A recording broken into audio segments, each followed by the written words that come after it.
All right, hey everyone, let's get right into it. Today we are taking a deep dive into a topic that always seems to get people riled up online. Oh, yeah. Is America a democracy? A republic. Or both? Or neither, I don't know. Well, hopefully by the end of this deep dive, we will have a better idea about what's going on. Exactly.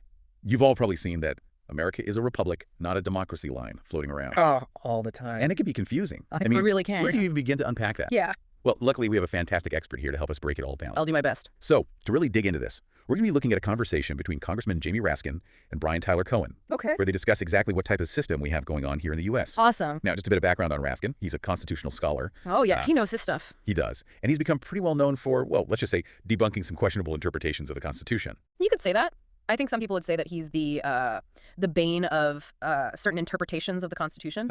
He definitely ruffles some feathers. He does. But he doesn't just talk the talk. He really knows what he's talking about. Absolutely. And in this conversation, he starts by tackling this whole democracy versus republic thing head on. So which is it? Is America one, the other, or something else entirely? Well, Raskin's point is that a republic is basically just a representative democracy. Okay. You know, in a Gotcha. country as big as the United States, it's just not practical for everyone to vote on every single issue. Yeah, that would be chaos. It would be impossible. So we elect people to represent us and to make those decisions. Right, hence the representative part. Makes sense. So it's not really an either situation. Not really, no. It's more like, yep, America is a republic and it's a representative democracy. Exactly, it's both.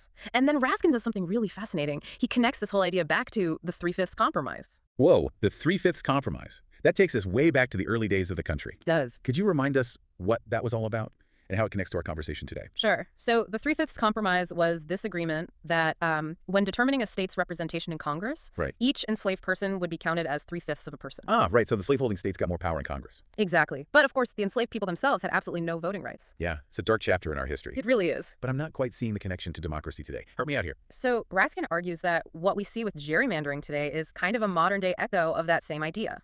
Now, that's an interesting comparison. How so? Well, think about it. When politicians manipulate the boundaries of voting districts, Right, gerrymandering. right, they're essentially messing with the whole one person, one vote principle. Okay, They can make some votes count more than others, I see. which gives their party an unfair advantage. So just like slaveholders got more power by counting people who couldn't vote, Exactly. gerrymandering lets politicians get an edge by making some votes less impactful than others. Exactly. It's all about rigging the system to give one group more power than they should actually have based on, actual population numbers. Wow. That's a powerful point. Yeah. But Raskin doesn't just dwell on the negative. He also points out that the Constitution has actually become more democratic over time. He does, and he has some good examples to support that. Like what? What are some of the big changes that have made the U.S. more democratic? Well, for one, there's the 13th Amendment. Which abolished slavery, thank goodness. Absolutely. Then there's the 14th Amendment, which is a really big one. Huge. It guarantees equal protection and due process under the law for everyone. Right? And it establishes birthright citizenship. Meaning if you're born in the U.S., you're automatically a citizen. Exactly. We can't forget the 15th Amendment either. Of course. That one was supposed to eliminate racial discrimination in voting. Right. It was meant to give formerly enslaved people the right to vote. At least in theory. Right. We all know that the reality was far more complicated, and it took many more years of struggle before Black Americans could truly exercise their voting rights. Absolutely. But these amendments were an incredibly important starting point. They were. And the push for a more inclusive democracy didn't stop there. Raskin also mentions the 17th Amendment. Oh, yeah, that's a big one. That's the one that gave people the power to directly elect their senators. Right. Before that, it was state legislatures who chose the senators. Yep, so that was a major step toward giving more power to the people. And then we had the 19th Amendment, which finally... Gave women the right to vote. I know. It's crazy to think that it wasn't even 100 years ago that this was still being debated. I know, right? It really makes you realize that the fight for a fair and equal democracy is never truly over. It's a constant struggle. So what else is on Raskin's list of democracy wins? Well, he brings up the 23rd Amendment, which is the one that gave residents of Washington, D.C. the right to vote in presidential elections. Right, although they still don't have full representation in Congress, which is a whole other issue. A big one. Okay, what about the 24th Amendment? That's the one that outlawed poll taxes in federal elections. Oh, right. Poll taxes were basically a fee you had to pay to vote. Exactly. And they were often used to prevent poor people, particularly black people, from voting. So getting rid of those was a big win for democracy. It was. And last but not least, the 26th Amendment. Yes. That lowered the voting age to 18. So many changes, all pushing the U.S. toward a more inclusive democracy. It is pretty remarkable when you think about it. It is. And Raskin's point is that this isn't just a random collection of changes. There's a pattern here. Right. A clear trend towards greater inclusion and participation. He sees it as proof that, America is always changing, evolving, and that the fight for a true democracy is woven into the very fabric of our country. I love that.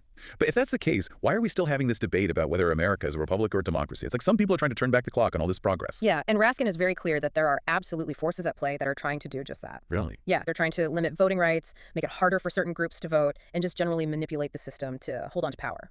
And they often use this whole republic, not a democracy argument to justify their actions. Exactly. They're basically saying, we don't want everyone to have an equal say because that's not how a republic works, which is pretty scary when you think about it. It is. And Raskin even points to specific Supreme Court decisions that have actually made things worse in this regard. Oh, yeah, like what? Well, there's Shelby County v. Holder, which really weakened the Voting Rights Act. Right, that was a huge blow to voting rights. It was. The Voting Rights Act was a major victory in the fight for equal voting rights. But this Supreme Court decision made it much easier for states to pass laws that basically make it harder for people to vote, especially minorities. It's a real step backwards. It is. What was the other case Raskin mentioned?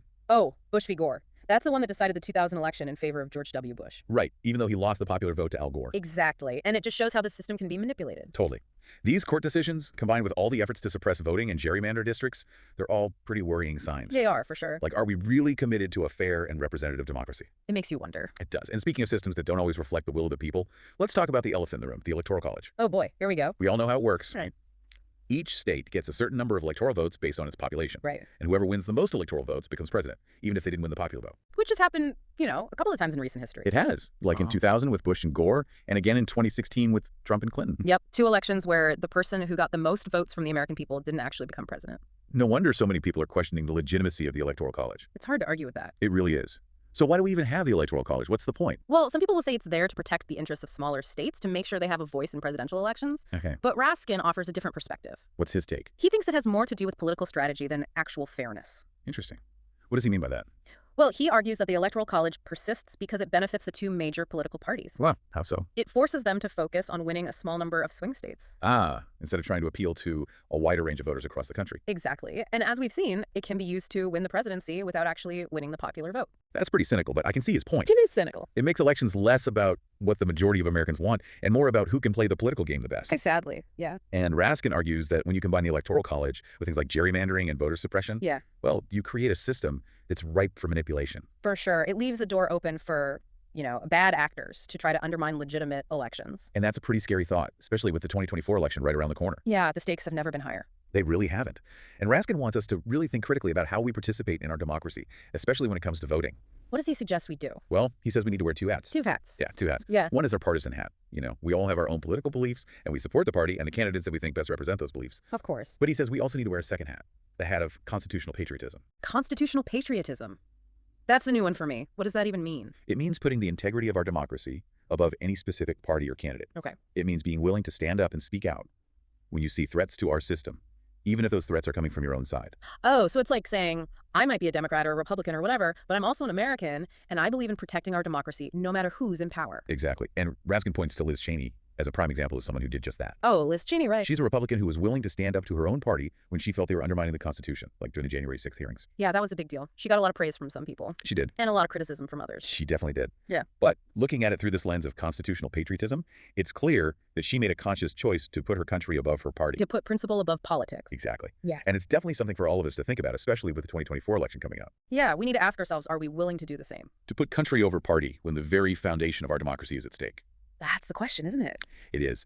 And on that note, I think we're going to take a pause here. Okay. We've covered a lot of ground already, but there's so much more to explore in Raskin's ideas. There is. We've only just scratched the surface. But before we go any further, I want to give you, the listener, some time to digest everything we've talked about so far. It is a lot. It is. These are really complex issues, and they deserve some careful consideration. Absolutely. Think about what we've discussed. The meaning of democracy and republics, how voting rights have evolved in America, the challenges of gerrymandering and voter suppression, the role of the Electoral College. It's a lot. It is. So yeah, take some time to really reflect on all of this. See how it connects to your own experiences and beliefs. Exactly.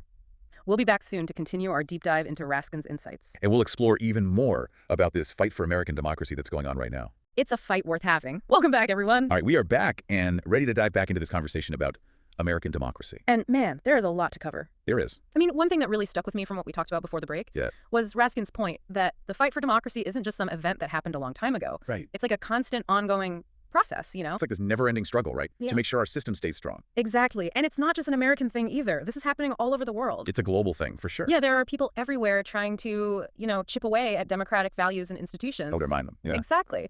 And it's not always subtle either. It's not. Raskin specifically mentions theocracy. Oh, right, where religious leaders have the power. Yep. And then there's kleptocracy, which is basically just a fancy way of saying a system where corrupt leaders use their power to get rich. At the expense of everyone else. And then there's good old-fashioned octocracy, Right, where a single ruler has all the power. Exactly. So it's not just about protecting democracy here in America. It's about recognizing that it's a global fight. We have to stay vigilant everywhere. Absolutely, because if we don't, these other systems can gain a foothold and start spreading. It's like that old saying, the price of freedom is eternal vigilance, or something like that. Right, you let your guard down for a minute and boom, suddenly things are going in a direction you don't want. Exactly. Raskin uses this analogy of rivals, constantly vying for dominance. Okay. And I thought that was really powerful because it highlights how democracy is always facing challenges, always having to compete with these other systems. So it's not enough to just say, oh, I support democracy. You got to actively participate. You have to actually do something. Right, because it's not going to protect itself. That brings me to another point that Raskin made that I thought was really interesting. He talked about how throughout American history, the United States has expanded and granted statehood to many new states. Right.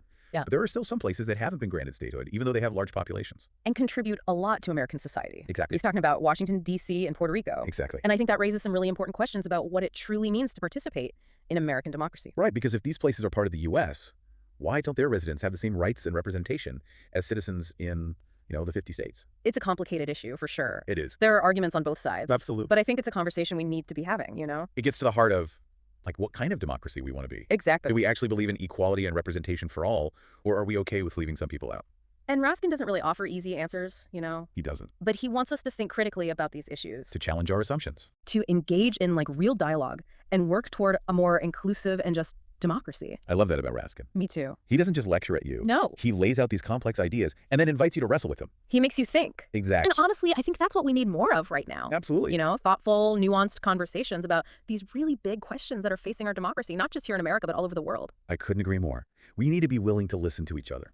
Even when we disagree. Even when we disagree strongly, yeah. Right, to respect different viewpoints. And try to find common ground. That's what it's all about, right? Building a better future for everyone. Not just for ourselves or our party. Exactly. But for everyone. And I think Raskin's insights can be a really valuable guide for us as we, try to figure all this out. Speaking of figuring things out, I think we're ready to dive back into Raskin's ideas. Let's do it. There's one more thing I want to discuss with you. Something he said about the very nature of democracy. Oh, I think I know what you're talking about. Okay, fill me in. What did Raskin have to say about this? And what does it mean for us, the listener? What does it mean for the future of American democracy? So you were saying this is where Raskin's ideas get really interesting. What did he say about democracy having rivals? Well, he was talking about how democracy is always changing, right? And it's always up against these other systems of government. Okay. They're all competing for power. I see. So it's not just that democracy exists. No. It's that it's constantly having to fight for its survival against these other systems. Exactly. And Raskin specifically mentions, theocracy. Right. Rule by religious leaders. Kleptocracy, where the leaders are just stealing everything. And good old-fashioned autocracy. Yep. All those. And his point is that these aren't just abstract ideas. Right. They're real systems that are operating in the world. They're out there. And they're pushing back against democracy all the time. So it's like democracy is in this constant battle. It is. To stay alive and to stay strong. It really is. And a lot of times we think of democracy as this settled thing. Yeah, it's here, it's established, it's always going to be here. Right. But Raskin makes it clear that it's actually pretty fragile. It can be easily undermined. Exactly. And he argues that, we can't take it for granted. We can't just assume that it'll be okay. No, we have to be vigilant and we have to actively participate in order to keep it strong. So what does that look like? Practically speaking, what can everyday people do to really support democracy, to make sure it doesn't slip away? That's the million-dollar question, isn't it? And it can be really overwhelming, right? It can. I mean, we talk about these big complex things like the Electoral College or Supreme Court decisions. Yeah. And it's hard to know where to even begin to make a difference. Right. It feels so big. It does. But Raskin talks about this too, and he says it really starts with education. Okay. Educating ourselves. Yeah. We have to understand how our government actually works. Right. What are the different branches of government? What are our rights as citizens? How do we make our voices heard? All of that stuff. So it's about being informed. Exactly. Being an active, engaged citizen, not just a passive observer, Right. Because if you don't understand the system, yeah, you can't really hope to change it or improve it. Exactly. And it's not just about, knowing the facts. It's also about being able to think critically. So media literacy, fact-checking. All of that. Yeah. Being able to see through the BS and recognize when someone's trying to manipulate you. Especially in this age of misinformation. Oh, absolutely. And of course, Raskin talks about the importance of voting. Of course. Every vote matters, he says. Right. That's something we hear all the time, but it's true. It really is. Voting is the most basic way we can participate in our democracy. It's not the only way, right? No, not at all. Raskin encourages people to, get involved in their communities, advocate for the things they believe in, and hold their elected officials accountable. So contacting our representatives, yeah, going to town hall meetings, supporting organizations that are doing good work. All of that. And he also talks about the importance of speaking out against injustice wherever you see it. Whether it's happening in your own town or on the other side of the world. Exactly. Because the fight for democracy is interconnected, It is for sure. What happens in one place affects what happens everywhere else. That's a good point. And I think that brings us back to this idea that democracy is constantly under threat. Yeah. That it's not something we can just take for granted. Absolutely. Raskin acknowledges that it's a long, hard fight. It's not going to be easy. No, and there will be setbacks along the way. But we can't give up. We can't. We have to keep pushing forward. Keep fighting for what we believe in. And ultimately, he has hope. He does. He believes that the arc of history bends towards justice? Yeah, but it takes work to bend it that way, We have to be the ones doing the bending. Exactly. And that's a really powerful message to end on. It is. It's a reminder that the future is not set in stone. It's up to us to create the kind of world we want to live in. Well said. And I want to thank you for joining me on this deep dive. It's been a pleasure, as always. It really has. And to all of you listening out there, I hope this conversation has left you feeling informed, inspired, and ready to get involved. Because we need you. Every single one of you. Democracy is not a spectator sport. It's a team effort. So get out there, stay curious, stay engaged, and keep fighting the good fight. Thanks for listening.